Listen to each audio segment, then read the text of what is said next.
and welcome to the End in Mind podcast. I'm your host, Caitlin, the owner of Meraki Media Management.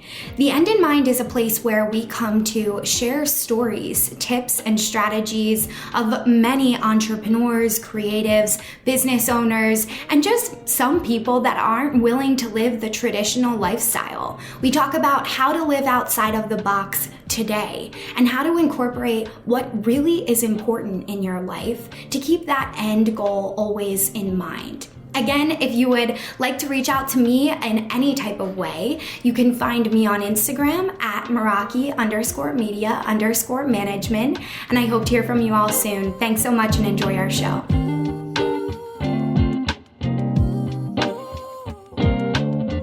Welcome back, everybody, to the End in Mind podcast. Thank you so much for being here. I'm super stoked about today's recording. I have an awesome guest on. I was previously on Emily's podcast, which we'll share with you guys below as well. I gave a lot of detail about how I've worked with her in the past. We're going to dive into today. Emily does work with business owners, so I thought it would be really fitting to have her on, and I just am so happy that you're here. Thank you so much for having me here. I am so grateful and excited to dive into all of those blocks that we're being called to release so we can be these empowered goddess business women. I love it. Oh my gosh, I love it so much. It's so true. Like when we were working together, a lot of those blocks came up. And what Emily does, just so our listeners can kind of understand, can you explain what Theta Healing is and, just an overview of what that might look like?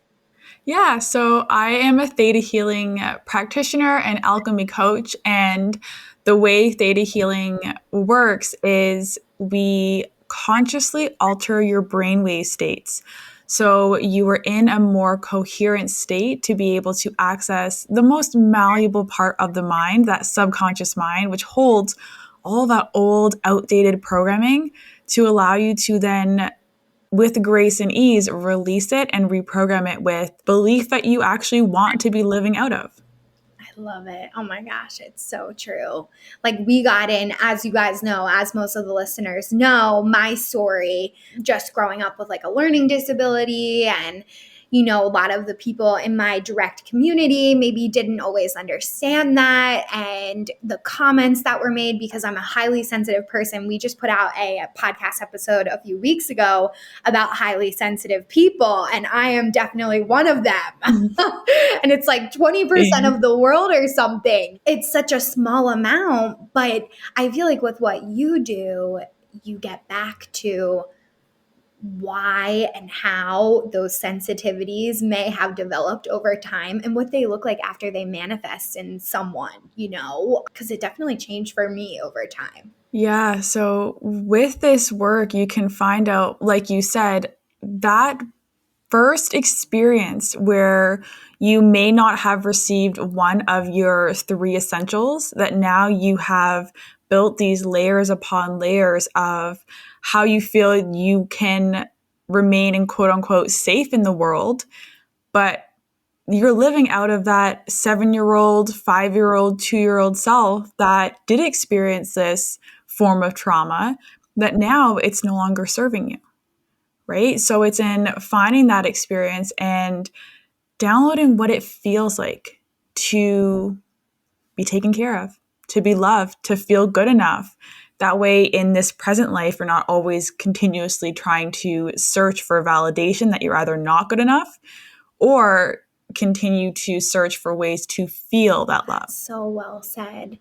And can you explain for our listeners what the 3 essentials are, just in case maybe they don't know, Yeah. So the 3 essentials, and every single person will have one, if not all 3, is I am unlovable, I am alone, or I am unworthy / it could be I'm unworthy or I am not good enough. Based on what that bottom energy is, you will see how it has affected each and every area of your life unconsciously. So it's trickled into all these different areas of your life, especially the ones that may not be in that position that you want it to be in. So interesting, right? Like maybe it's a career or maybe it's a relationship. Mm-hmm. That's so interesting how you said it's like really comes down to these 3 points. Cause I think it also, at least in the end in mind, we try to like make everyone feel normal in these, Mm-hmm. scarcity mindset because we all do feel them. And if it comes down to these 3 beliefs in almost everyone, it's kind of unifying that at least Yes. we know, other people suffer. Yeah. And it's going to look differently for everybody depending on that first traumatic experience. So, for example, for me, I was the oldest child. And when my sister was born, that was a traumatic enough experience for a 2 year old to be in that position where it's like, now I don't actually receive all the love that I need. So, if I end up acting out or if I end up being a baby myself, then I will receive love, right? For you, as you mentioned, with, as you said, the learning disability, then now, depending on how that manifested for you as a little child, now you may shy away from, for example, reading or speaking out in public, or you may feel the need to people please in order for you to receive love. And I'm just taking a guess here, right? I'm not going to expose whatever we dove into, but it's just, it can express it differently and manifest differently for everybody. But it is unifying that we all come down to, we just want to feel loved, taken care of, and good enough. Yes. Oh my gosh. I love that you said that. And I love that you said the people pleasers because that's what I'm talking about on this podcast all the time with my clients. That is what we struggle with. If they listen to this, they're people pleasing, like that we're the perfectionist, crazy woman that everyone thinks is Yes. nuts, like that's us. And I feel like with me, it got to a point in my life where I was young still, and I really couldn't comprehend reading. Like, I just honestly, it just like bored the hell out of me. I just didn't want to read. It came to a tipping point in my schooling where I was put into like smaller classes where they could cater to my needs. And, it's great that they have things like that for kids. But I was the only girl in that class. So I was with all these like rambunctious boys. If they listen to this podcast, that would be hilarious because I do remember all of them. We all went through school together our whole lives, love them all dearly. But I was the only girl, and it kind of sucked. Like anytime we had a group program, I'm like, having to be with one of the guys or whatever and like explain things to them.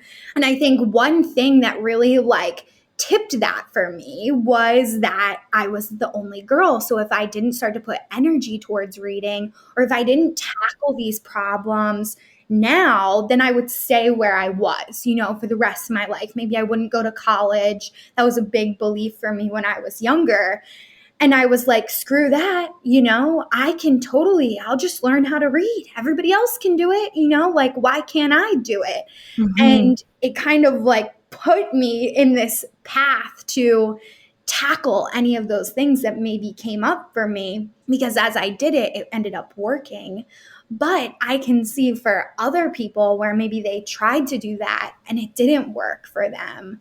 And what does Mm-hmm. that kind of look like when that belief is reiterated over and over again throughout your life? Because I think at times that's what made me become aware. Maybe at such like 25, I feel like is pretty young, and you're absolutely probably in this age group. It's younger Mm-hmm. to be doing this type of work. If you don't address it, it will manifest in pretty much as many ways as it can to get your attention to release it. So, one of the ways that I've seen in a lot of my clients is a physical manifestation. And if it's reached your physical body, then that is pretty much the last cry from your soul to say, hey, this is outdated. This is in a way destroying us. We need to release this belief, right? And it can be as simple as maybe we have acne, right? For me, it manifested as digestive issues. And we think, oh, okay, like we have a sore knee, we have acne, it's just a physical thing. But it's our body's way of saying, we're holding on to the energy and beliefs that you can't process or haven't been able to. We're doing the work for you, but eventually you got to take it back. You got to work through it because the body wants to be in perfect health. It honestly knows how to be in perfect health. You mentioned something that I think for a lot of your entrepreneurial listeners, that how you worked with your self-limiting belief as a child of, okay, I know I can do this, I will do this, right? In that sense, it can also work in your favor then to hold on to that belief. Because if you are successful, then you're proving that you're good enough. So it'll always then be that, oh, okay, I need to continue to prove myself. So let me find more ways that I can prove myself. So you're actually giving out that vibration of prove myself, prove myself, prove myself. So then everything in your life results in you needing to do more, be more successful, grow more. And that feeds into the whole, if I'm not perfect, if I don't people please, then I can't prove that I am good enough, which reinforces that old childhood trauma. Right? So it can actually work in both ways of either we shy away from experiences that will create that feeling of lack or have us need to do more of it if we're getting something out of it. So interesting, because that's exactly what happened to me. Like, that is exactly it. Like, my dad said one thing maybe to me when I was younger, or dismissed me when I had a difficult time reading. And then for the rest of my life, I was trying to prove to people I can read, I can do all of this, even though I was told that I couldn't. I'm doing it. And I actually had this conversation with my therapist. These guys know how open I am. My listeners, I tell them everything. And I said, a part of me feels really weird now because I'm like looking at my entire life, like, who the fuck was that?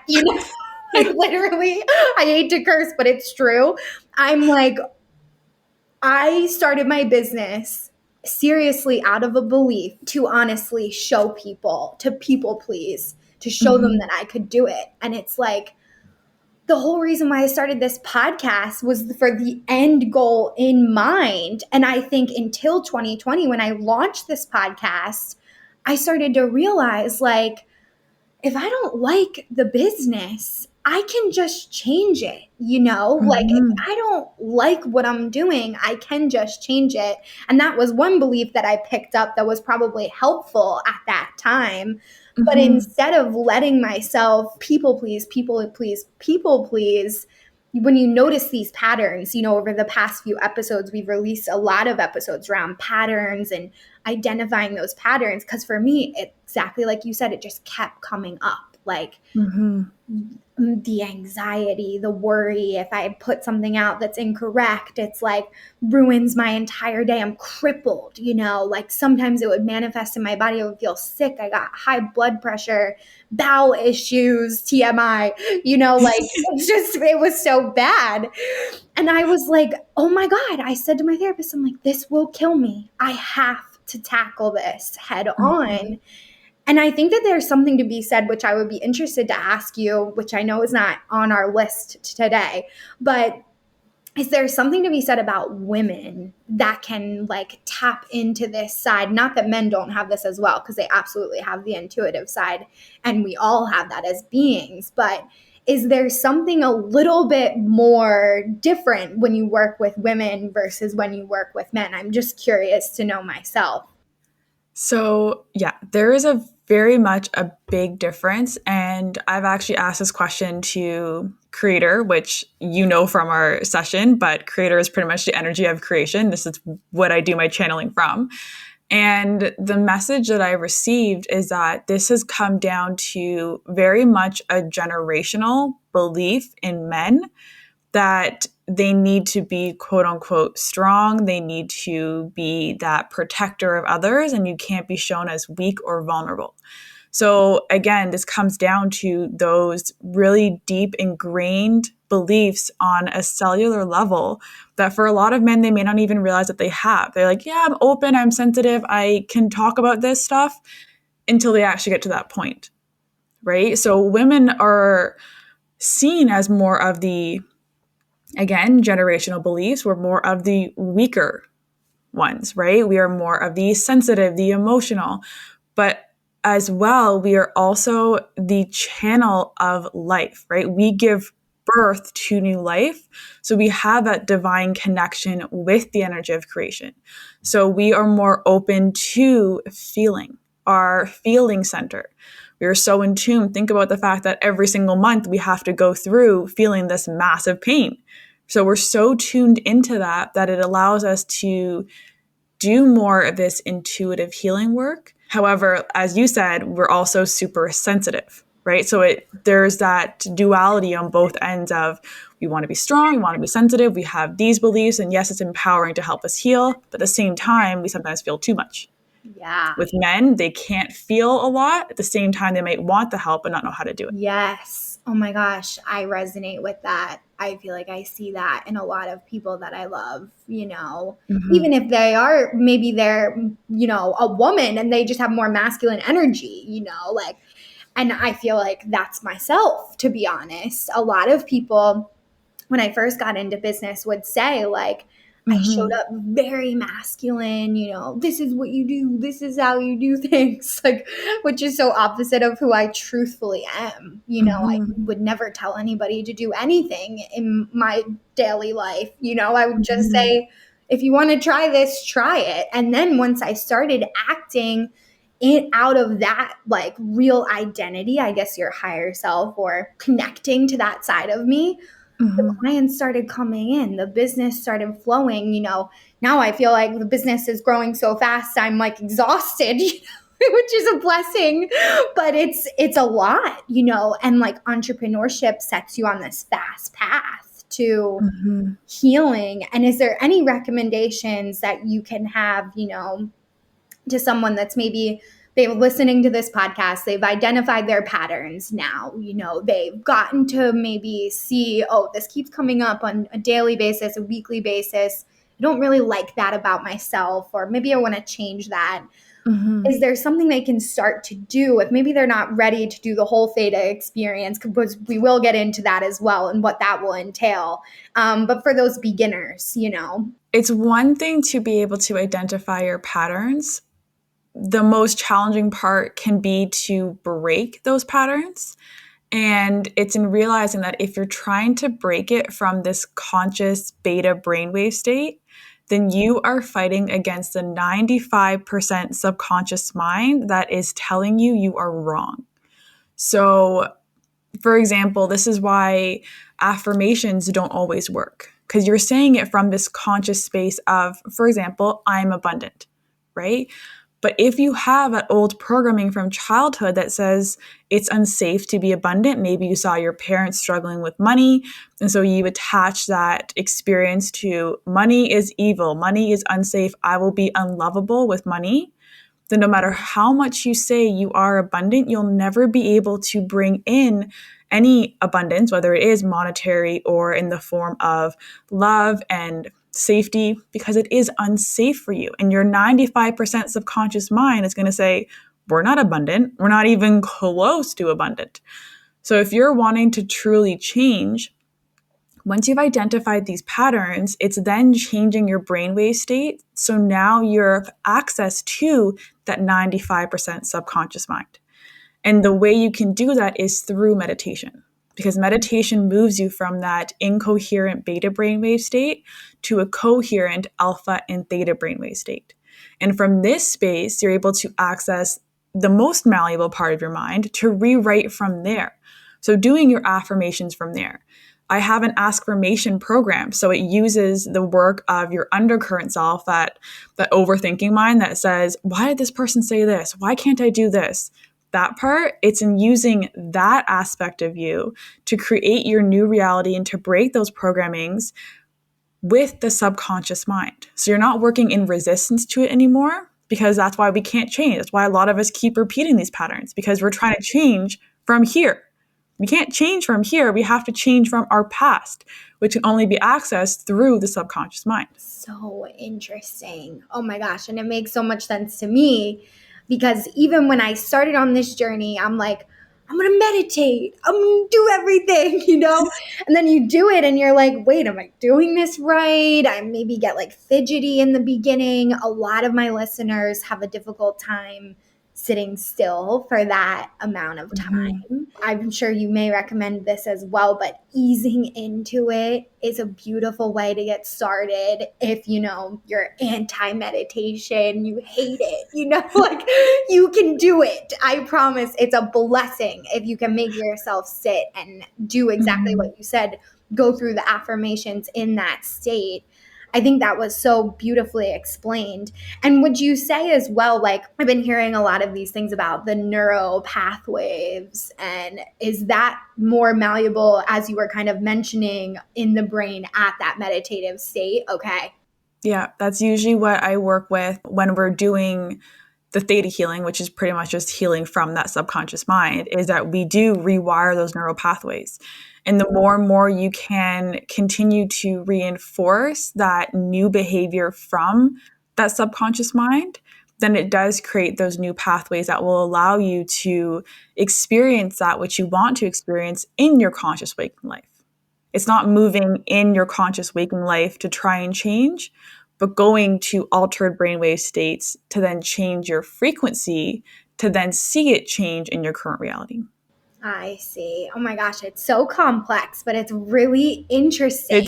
so interesting. Yeah, like the explanation is great because this is what manifesting is, everybody. Like I want to stress that this is the practice of manifestation. If Mhm. you can't get here, then it's impossible, exactly how you said with the abundance and the affirmations. It's because Mhm. it's all these buzzwords now, manifesting, I feel like has become this like mainstream cool thing to Mhm. do. And it's so much more than that. Yeah. Manifesting and manifestation is, in simplest terms, what you see. So you have actually manifested every single thing in your external reality, but it's been based on your subconscious programming. So if you don't like what you've already manifested, then why do you continue to try and change through continuing to observe what you've already manifested? And take, for example, the money, right? If we don't have an abundance of money, if you're continuing to try and change by seeing that maybe you're not in the house that you want, maybe you can't pay the bills, it's whatever you're seeing in your external world, you're reinforcing that that is what you've manifested, that's what you are worthy of, and that's all you know.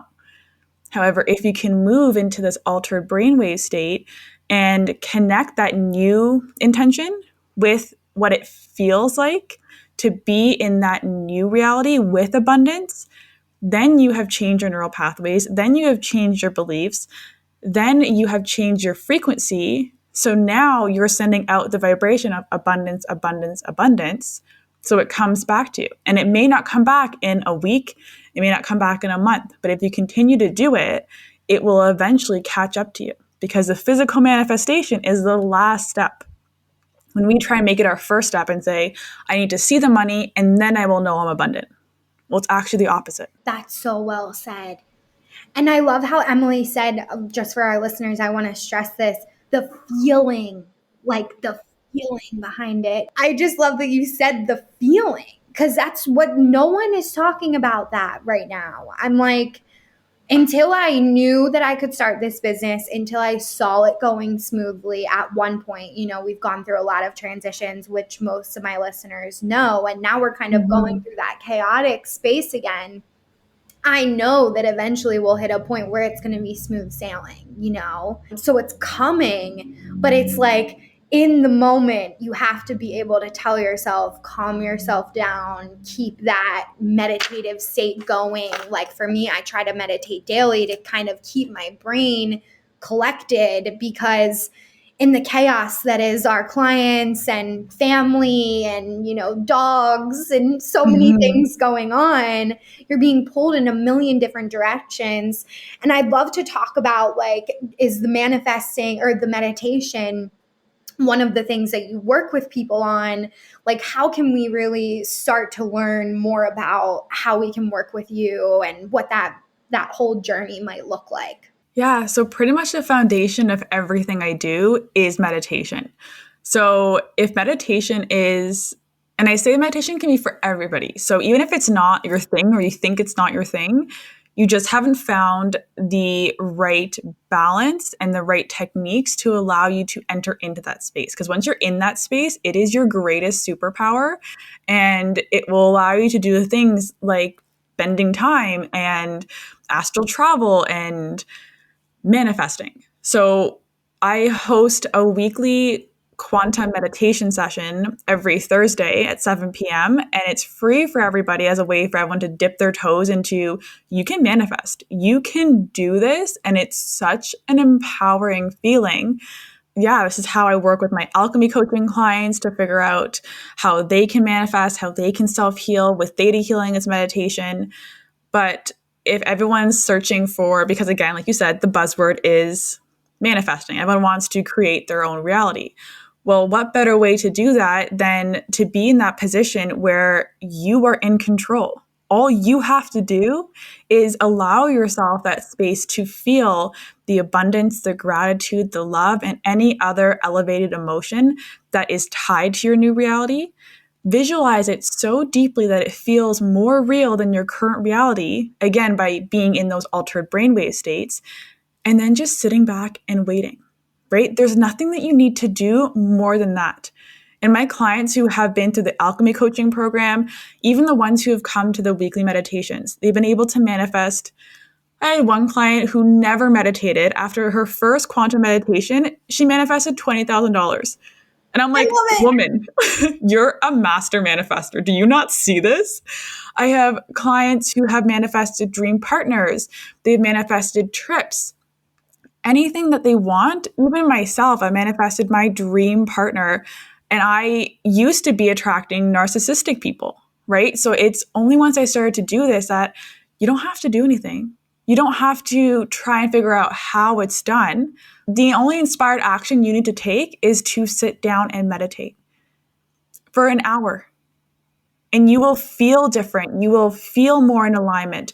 And you can take that energy with you throughout the rest of the day because then your personality starts to change. Your behavior starts to change. Those little parts of you that those old repeated patterns, they no longer have that strong emotional connection to it because now you're spending time entertaining the new emotional pathways of your new reality. Oh my gosh, it's so powerful. Yeah, so you're coming to tomorrow's, right? Yes, exactly. I'm there. I'm literally there. I'm like, can we launch this now? We should put out the episode now. But what everyone will know is that the link will be in our show notes. So please attend. Come, I will be there. You know, Emily will be there. Her community is there. These people are like-minded individuals. A lot of them are business owners as well, I think. And they come from the same background. So even if you're nervous, just show up. If it's, you know, you think it's not for you, just give it a go, especially if it's a last resort, right? And you're at that point where you just feel like you're trying it all and you're drowning. We have been there.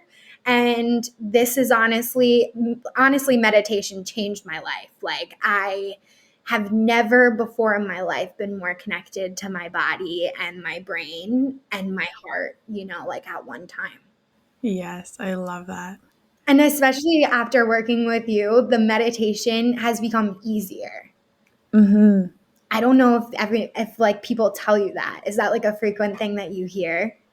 Oh yeah, the frequent thing that I hear is I feel lighter, I feel like I'm more connected, and my whole life has changed. Like, Emily, it happened so fast. How is this even possible? Literally, like I have changed. After my first session with Emily, we have only done one session, just so you guys know. That's how powerful this work is. Like, if you're ready to do it and you want to go all in, it's 100% worth it. I got up from my chair, which I'm currently in, and left my office. And I remember walking upstairs. I was like, I'm a changed woman. Like, what is my boyfriend Sean going to say when I'm literally a completely different person? Like today, he comes downstairs, you know, we both work from home. We chit chat throughout the day, and I'm able to focus a lot more because I don't have this constant like chatter of negative self-talk going along in my brain, which I was manifesting all of those problems that would come up with my clients through that self-talk. It's like the brain is so complex. You can have several different conversations going on at once inside your brain. It's wild. Like once you can step back and gain perspective on what you've been, it's like trauma you've been putting through your body since you experienced this, And once I could shut it off, like he came downstairs and I was like, I'm busy. I'm doing stuff. Like, love you. Bye.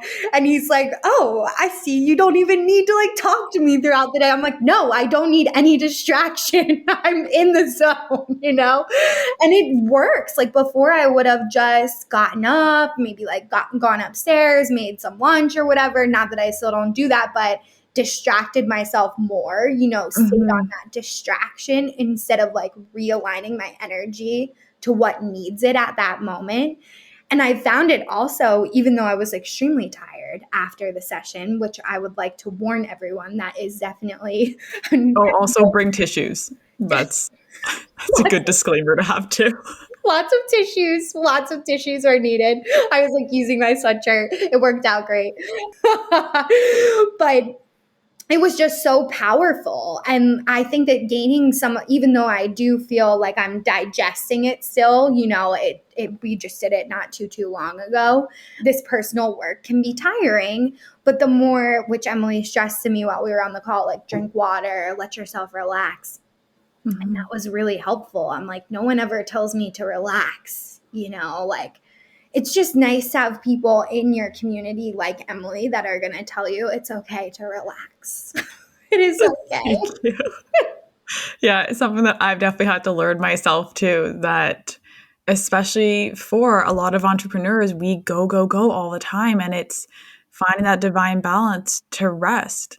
In doing this work, you're reprogramming and rebooting your whole body because your body has been responding to these old messages and beliefs and stories you've been telling it. So once we do the work, it's like a whole workout because now your body's like, wait a minute, we're receiving information of love. Okay, we got to understand how to work with this and change things. And then your body begins to change because of that, right? So it's sometimes very exhausting. Yeah. I've had clients who it's like, Emily, I've been out for a week. And I'm like, your body needed a lot. You went through a lot.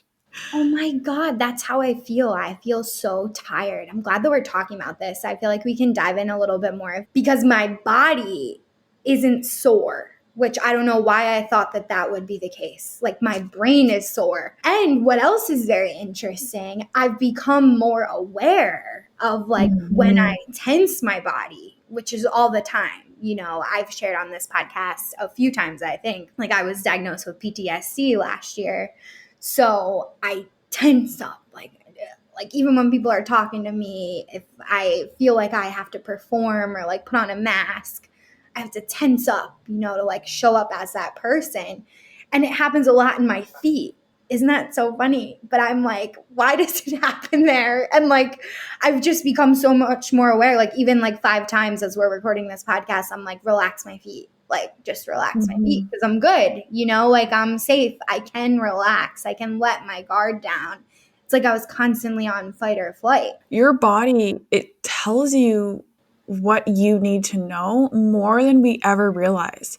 So your feet are connected to your root chakra, which deals with safety, which deals with security. Yeah, like writing these notes down. Oh, okay, I'm going to do work on my root chakra. Oh my God, how can I do that? Tell me. So it's now saying, okay, if I'm holding any dis-ease, like I mentioned before, in my lower energy centers, well, now it's saying, okay, so my trauma may have been at any of the ages in which my root chakra was being developed. And this can go into a whole another conversation, so I'll try and make it really short. But between the ages of 0 and 7, that's when we are developing all of our energy centers. And the way it works is it goes root chakra from age 1, root chakra.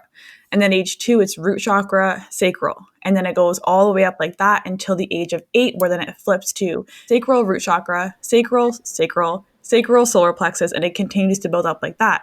So Interesting. depending on where you developed any trauma, you've actually blocked the development of that energy center. So all the work that you'll be called to do is in allowing yourself to feel safe. So for example, if your body tenses up, especially your feet, then it's in saying, okay, what areas of my life do I not feel safe, secure, grounded, or present? Or for you, it could also be, where do I feel alone? Yeah. Yeah. So then now it's in working with that energy, right? Your body is a last effort for your soul to tell you, hey, we're out of alignment. So now every time you receive a message from your body, it's allowing yourself to backtrack from that more perspective of your energetic body to say, okay, now I know I want to work with the energy in that bottom belief of I am alone. And then building up with that. And from that perspective, now you can say, what are some of the things I can do to balance my root chakra? I can eat grounding foods. I can do more meditation. I can use grounding products or be outside. If you live in the colder weather, go with the grounding products. It's a lot easier than being in the snow.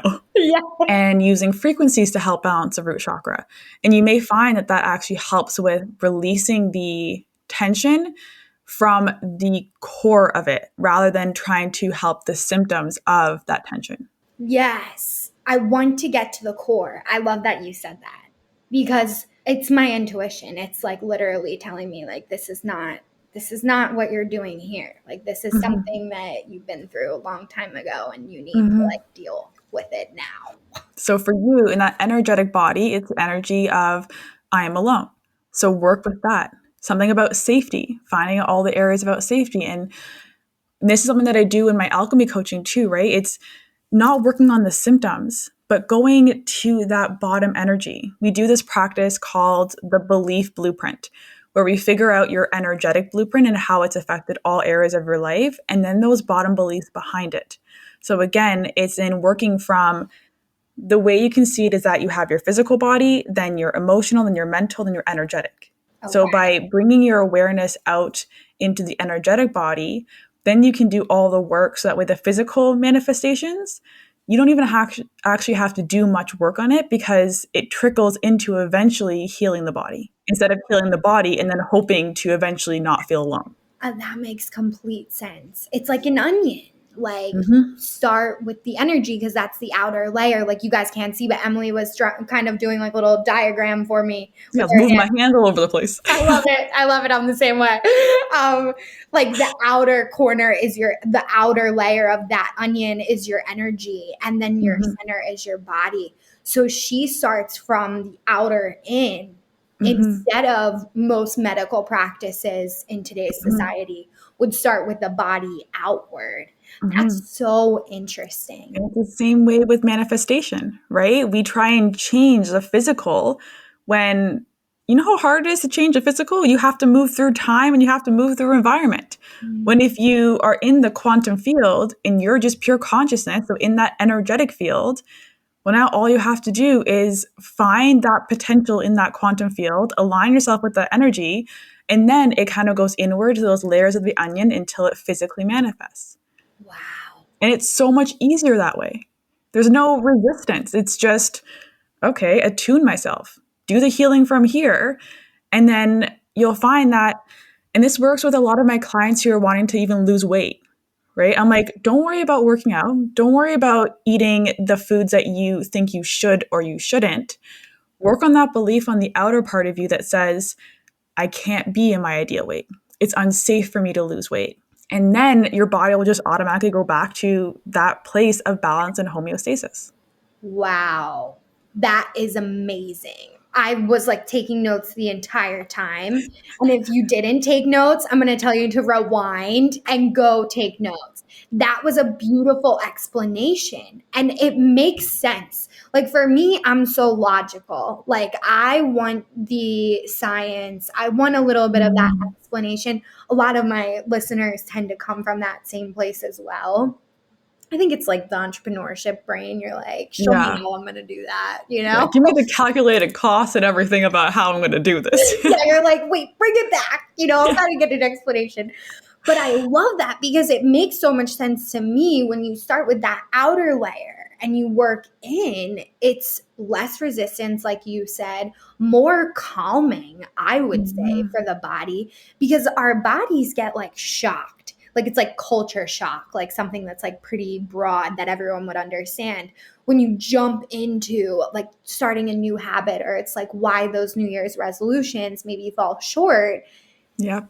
instead of working with that energetic level that's going to tell you, well, you actually can do this, you know? Exactly. Because at the beginning, those New Year's resolutions are saying, I want to change, I'm going to be in my fit body, or I'm going to start a new habit.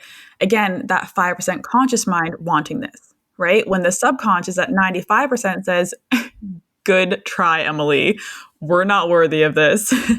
No, it's not going to happen. So eventually, that 95% of your brain is going to win. Yeah. It's going to win every time unless you find out that belief that is blocking you from actually being able to continue with a goal, change your habits, live your ideal lifestyle. Yes, yes. And I want to explain why I felt so called to work with Emily, because I think that this is fitting. If you follow me on my Instagram stories, you've seen like I've been meditating for the past, I would say, 9 months pretty consistently. I try not to be too perfectionism with it. It's like whenever it works, I do it. And what kept coming up for me was those patterns, but I also could tell that I was stopping myself from growth, like Mm-hmm. in my relationships, particularly with Sean, I would become really emotional about something that like did not need that level of emotion. And like 5 minutes later, I'm like, what am I doing? It's like one of those moments. And when you start to gain awareness, it comes quicker. It's like a minute later, you're like, oh, I maybe shouldn't reacted like that. Like, sorry. But it Mm-hmm. sometimes happens at that subconscious level, which it was for me. It was like I had Mm-hmm. gained the most amount of awareness possible. Like I felt like I had done most of that, and it just wasn't ending. Like I couldn't put an end to the pattern. Mm-hmm. And I hated that. And I would beat myself up about it, like, well, you're meditating, you're going to therapy, you're doing the things, like, why isn't it working? And then I started working with someone like you, and like with a few of my other guests that I've had on. And they started to explain to me, well, duh, like, you're not Superwoman, as much as you want to be. Like, you can't just snap your fingers and say, okay, I'm going to be different today. This Mm-hmm. is stuff that we've lived with our entire lives. And I think it was frustrating me in mainstream therapy that it was like, oh, well, just journal. That'll help you. Fuck the journal. Like, I hate the journal. Like, I want to journal maybe once a week or whatever. Like, am I going to have to journal every day for the rest of my life to like keep my sanity? Like, me, I go to like such extremes. I just want to get to the bottom of it and deal with I it. love that. Yes. you know and like my therapist, I'm sure she thinks I'm absolutely insane, but I share with her all of this work that I do because I feel like it progresses the work that she and I do immensely Mm-hmm. quicker. So like if you are currently in therapy, or maybe you have a religious background and you're nervous about entering into this space, I love how Emily calls creator. Like, whatever you believe in religion, I think you can carry through into your spirituality work. Oh, yeah. This is The getting, name is interchangeable. It can be source energy, God, universe, creator, whatever resonates with you. Because again, no matter, it's not based on religion. It's you have a brain, you have patterns. If you want to break them, no matter what your background is, you can do it. you can do it. You have the power. And, like you guys know, we come to this podcast to believe that we have the power. We know that we can create that end goal that we have in mind. We Mm-hmm. know that it's there, but this is how we can get there. And that's really Mm-hmm. what I like to show you guys is my personal growth journey. This was one of the most groundbreaking, I think, episodes that we've had, and also most groundbreaking experiences that I've had in my spiritual journey. I just want to thank you so much, Emily, for coming on and explaining this to us. Well, thank you for having me. I love talking about this. This is my passion. So I truly appreciate this space to be able to talk about all of us. Yay. I'm so glad. And I would love to have you on again. I really enjoyed our conversation. Emily also has a podcast, so I'm going to let her kind of take the floor and tell us how we can get in touch with her, how we can learn more about the content that she's promoting and start to gain more insight on maybe some of these traumas that we're facing. Yeah, so you can follow me on Instagram at EMS_path, so EMS_path. I have my own podcast, Awaken the Wisdom, where you were taught how to break all of these beliefs. If you're curious about finding out that root belief, you can also take my root belief quiz to find out what that bottom energy is. As well as I have a ton of free videos and resources for you guys and that weekly meditation to manifest in the quantum field. Yeah. Oh my gosh. And we'll have all of those links listed below. So if you guys are driving or whatever, come back to this episode. Make sure that you connect with her. I will be promoting this everywhere and anywhere that I possibly can. Thank you so much for your time. And I can't wait to chat more. Thank you. Thank you. Thank you so much for listening to The End in Mind. I would like to remind you all, if you haven't yet reached out to me on Instagram, we are at Meraki_media_management. It will be in our show notes as well. If you would like to reach out to me, we always offer free coaching through Instagram based around our Instagram training and our business Instagram practices. If you need any type of support, please do not hesitate to reach out to me there. And we also offer several different types of consulting and training packages if you're looking for a little bit more in-depth tips. So thank you all for listening in, and of course, I want you all to keep the end in mind as you continue with your day and or work week. Have a great week, and I will see you all next time.